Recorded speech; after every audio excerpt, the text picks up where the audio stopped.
ইউনূস সাহেবের গণভোট আগে না সংসদ নির্বাচন আগে সেই নিয়ে প্রসঙ্গ শেষই হয়ে গেছে ধরে নেওয়া যায়, অন্তত ইউনূস সাহেবের দিক থেকে। জামাত ইসলাম এটা বিরোধিতা করার চেষ্টা করছে, গতকালকে আরও বেশি কঠোর বিরোধিতা করেছে।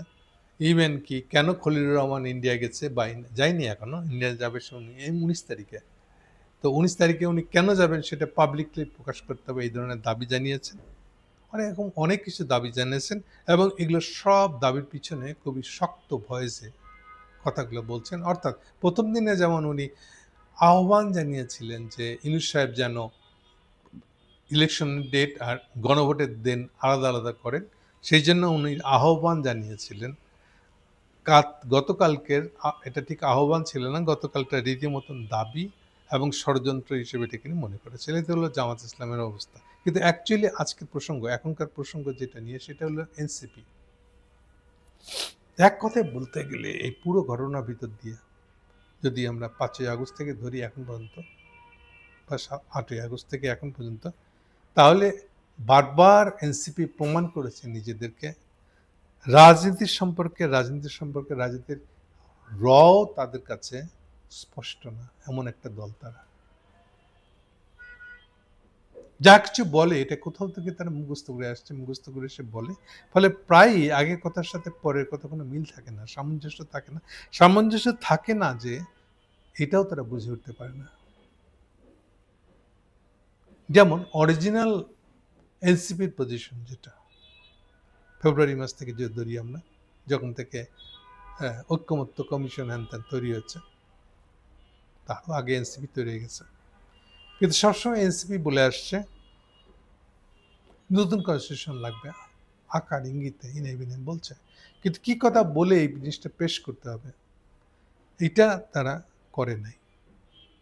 তার চেয়ে বড় কথা, সবচেয়ে বড় সমস্যা যেটা তারা করেছে, তারা তো কনফিউজড আসলে, এই যে আগে নতুন একটা কনস্টিটিউশন কী করে হয়, কী করে হয়, পড়ার পদ্ধতি কী, করতে গেলে কি করতে হয়, এই বিষয় সম্পর্কে তাদের অস্পষ্টতা প্রতি পদে পদে দেখা গেছে।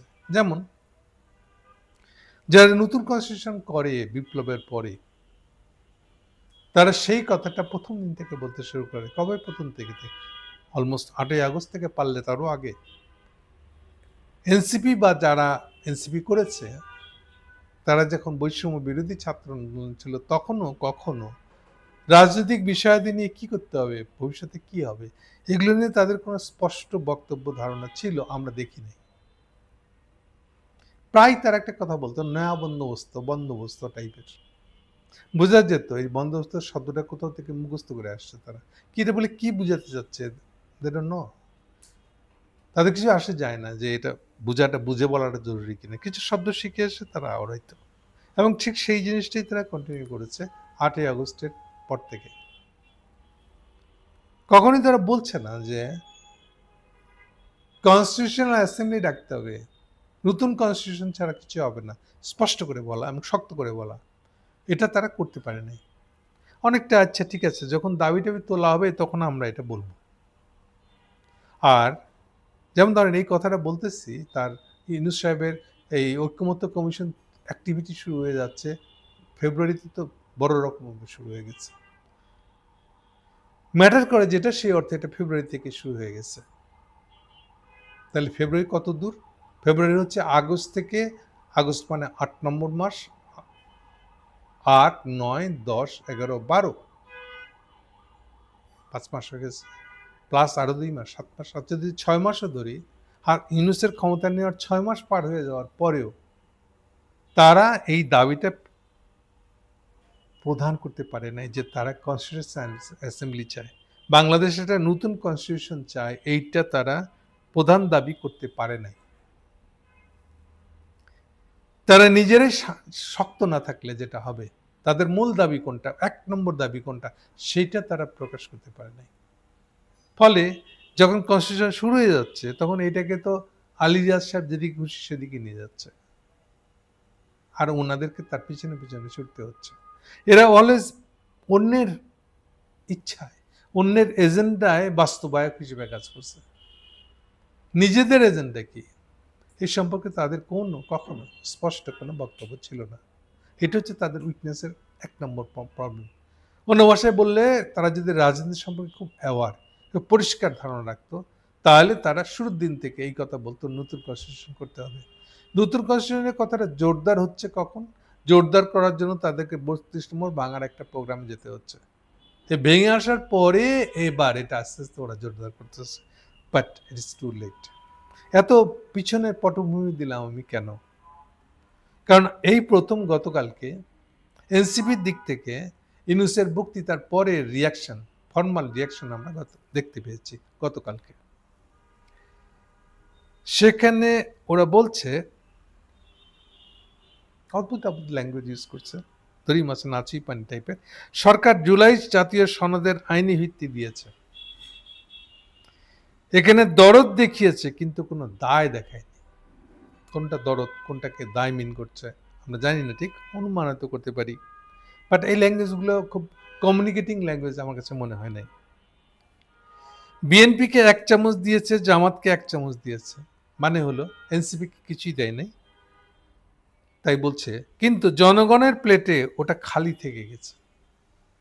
এগুলো ভাবের কথা, মূল কথাটা কি তাই না বলে, ভাবের কথা বলাটা কোনো সমস্যা নেই, কিন্তু মূল কথাটাই না বলে যদি শুধু ভাবের কথা বলা হয়, তাহলে এটা পিছলে যাওয়া ঘটনা আর কি। এটা তাই হয়েছে শেষ পর্যন্ত। তারপর আরো বলেছে, জুলাই জাতীয় সনদ আদেশের আরো স্পষ্ট ব্যাখ্যা চায় এনসিপি। আচ্ছা, এই যে শুরুতে বলে দিয়েছে জাতীয় সংসদ সনদের আইনি ভিত্তি দিয়েছে, এটা বলতে তারা কি বুঝেছে আমি জানি না আসলে। এই যে দেখেন, যাদের কনস্টিটিউশনকে প্রধান বক্তব্য হিসেবে বলা উচিত ছিল তা বলে নাই তারা, শেষে ইউনূসের পাল্লায় পড়ে তারা জুলাই সনদের বক্ত হয়ে গেছে। এরপরে এখন জুলাই সনদের আইনি ভিত্তি কি করে দেওয়া হবে এইটাকে একটা প্রশ্ন বানাইছে, কিন্তু ইউনূস সাহেব আর তার আলী রিয়াজ সাহেব মিল্লা কিভাবে এটা পাশ কাটে চলে গেছে ওদের খবরই নেই। তারা জানেই না যে জুলাই সনদ একটা জাস্ট নামকবস্ত একটা শব্দ, এটাতে কি মিন করে, খাবে না মাথায় দিবে আমি জানি না আসলে। তারা কি বুঝে জুলাই সনদের ভক্ত হয়েছে তাও জানি না।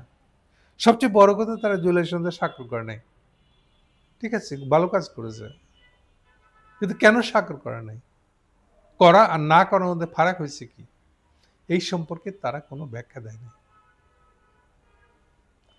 একটা খালি বোঝা না বোঝা শব্দ আছে যেটা ম্যাটার করে, সেটা হলো জুলাই সনদের আইনি ভিত্তি কি হবে। ইয়েস, এটা শক্ত কথা ছিল, কিন্তু শক্ত কথাটার মৌলিক জায়গাটা না ধরে, না বুঝে, মানে কেন জুলাই সনদটা আইনি ভিত্তিটা গুরুত্বপূর্ণ, সেটা যখন আপনি ব্যাখ্যা না করে শুধু শব্দটা ব্যবহার করতে থাকবেন, তখন এটা জাস্ট কথার কথা হিসেবে থেকে যাবে, এবং তাই হয়েছে। এবং শেষে এটা প্রমাণ হয়েছে যে আসলে এনসিপির ভিতরে কারো কাছেই এ সম্পর্কে কোনো স্পষ্ট ব্যাখ্যা নেই। এই ব্যাখ্যাটা আবার প্রমাণ করে দিয়েছে নাহিদের একটা ক্লিপ দেখতে পাবেন আপনারা, 2 তারিখে ছাপা হয়েছে, মানে নভেম্বরের 2 তারিখে। ওখানে নাহিদ পরিষ্কার করে বলছেন গণভোট আগে হবে না ইলেকশনের সাথে হবে, এটা অপ্রয়োজনীয় তর্ক। এই কথা বলার ভিতর দিয়ে এনসিপি নাহিদ বুঝিয়ে দিচ্ছে যে তারা আসলেই জুলাই সনদ, ইউনূস সাহেবের বৈধতা, ক্ষমতার বৈধতা, এগুলো সম্পর্কে তারা কমপ্লিটলি আনঅ্যাওয়ার, অজ্ঞ।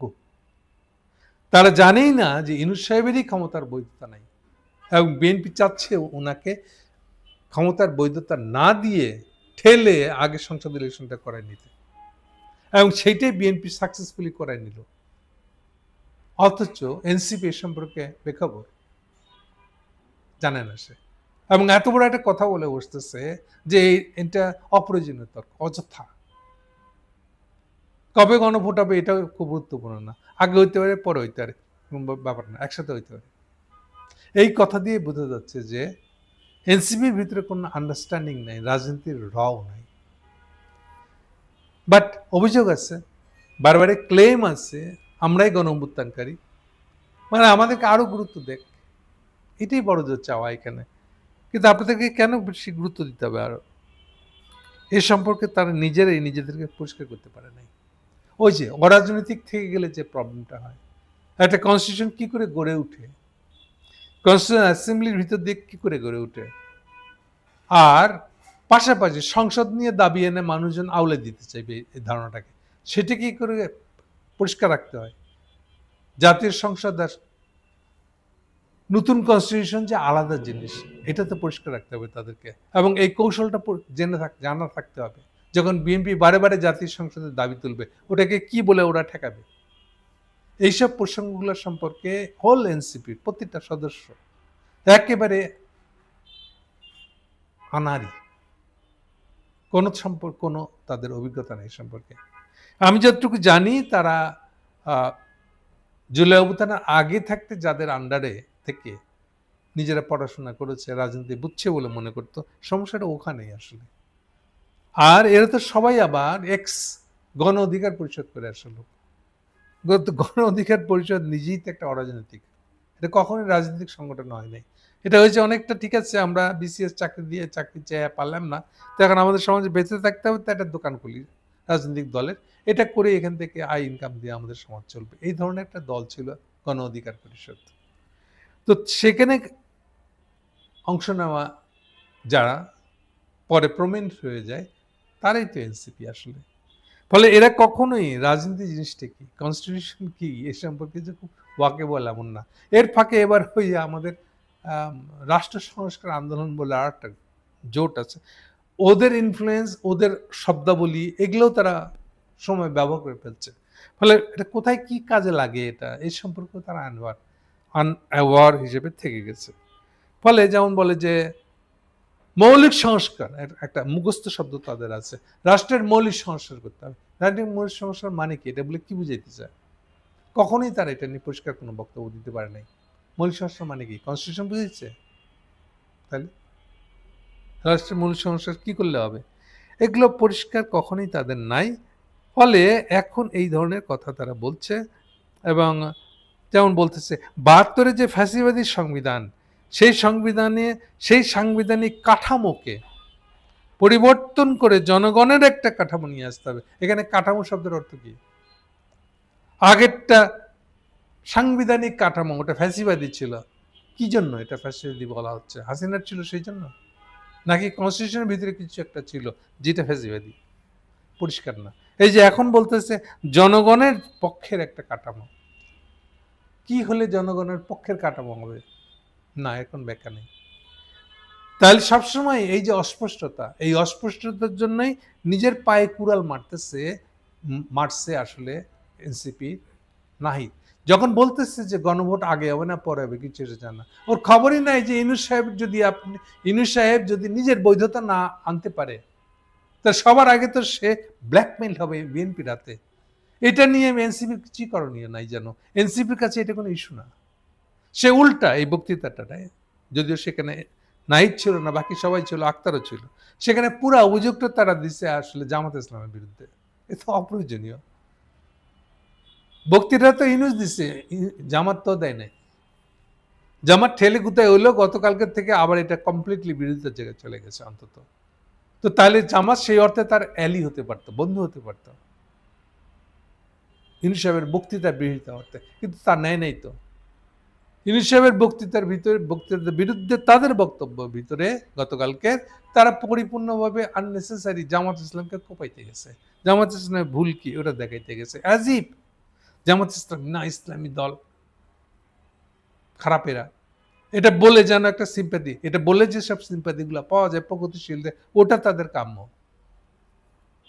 এর মানে হলো যে তারা এই প্রগতিশীলতার চক্করে পড়ছে। প্রগতিশীল অপ্রগতিশীল কি জানি একটা বলে ওরা, ধর্মীয় দল, এইসবের ফাঁদে যে পড়ে সে তাদের পক্ষে কোনো রাজনীতি করা সম্ভব হবে না কখনোই। এগুলো হচ্ছে সেই চিহ্ন। এনিওয়ে, ফলে এনসিপিকে আমি এখানে দেখছি একেবারে নাদান একটা দল হিসেবে। কিছুই বক্তব্য এখানে তার কিছুই নাই। সে কমপ্লিটলি আরো হারিয়ে গেছে আরেকটা কারণে। যখন বিএনপি ইলেকশনের দাবি তুলছে, তখন ওরা দেখছে ওমা ইলেকশন তো আমাদের কোনো প্রস্তুতি নেই, তাহলে এই জায়গায় কি করে যাব? এখন সবকিছু ছেড়ে ইলেকশনের প্রস্তুতির নামে চাঁদাবাজি করা শুরু করছে। এইটা করতে গিয়ে পাবলিকের দ্বারা আরো বেশি সমালোচিত হয়েছে। ফলে রাজনীতি কোনটা? রাজনীতি সম্পর্কে সম্পর্কে বলতে হবে সেটা, নাকি ইলেকশনের জন্য টাকা জোগাড় করতে হবে, কোনটা? এইসব কনফিউশনের ভিতরে এনসিপি থেকে গেছে। এনসিপি সম্পর্কে যা বললাম তার একটা সারাংশ বলে দিই, একটা বা দুইটা বাদ। এনসিপি এখন থেকে বাংলাদেশের রাজনীতিতে যা হয়েছে এটাতে একেবারে যেটাকে বলে যে অপ্রাসঙ্গিক হয়ে গেছে এবং হয়ে থাকবে। তবে অপ্রাসঙ্গিক হয়ে থাকা থেকে তাকে বাঁচাই দিবে অন্য ঘটনা। আমি শিওর কম বেশি নতুন রাজনৈতিক ইস্যু আসতেছে। এই নতুন রাজনৈতিক ইস্যু অলরেডি ইউনূস সাহেবের বক্তৃতার পরে যা পরিস্থিতি তৈরি আছে বাংলাদেশে, এই পরিস্থিতি সবকিছুকে একেবারে ইয়ে করা, যেটাকে আমরা বলি না যে একদম ধুয়ে মুছে সাফ করে দেওয়া, ধুয়ে মুছে সাফ করে দেওয়ার মতো কিছু ঘটনা ঘটবে এবং এরপরে নয়া ইস্যু তৈরি হবে। ওই নয়া ইস্যুতে এনসিপি কি করবে তার উপর নির্ভর করবে এনসিপি কি হবে। বাট এখন পর্যন্ত এটুকু শিওর যে ইউনূসের বক্তৃতার পরে এনসিপি যা যা বলেছে এগুলোতে ইউনূসের এতে এনসিপি একেবারে অপ্রাসঙ্গিক রাজনৈতিক দল, কথিত রাজনৈতিক দল হয়ে আছে, হয়ে থেকে যাবে। নতুন ইস্যুতে যদি নতুন পজিশন নিতে পারে তখন তার হয়তো এটা কোনো কাজে লাগার মতন একটা অবস্থা যেতেও পারে। Thank you.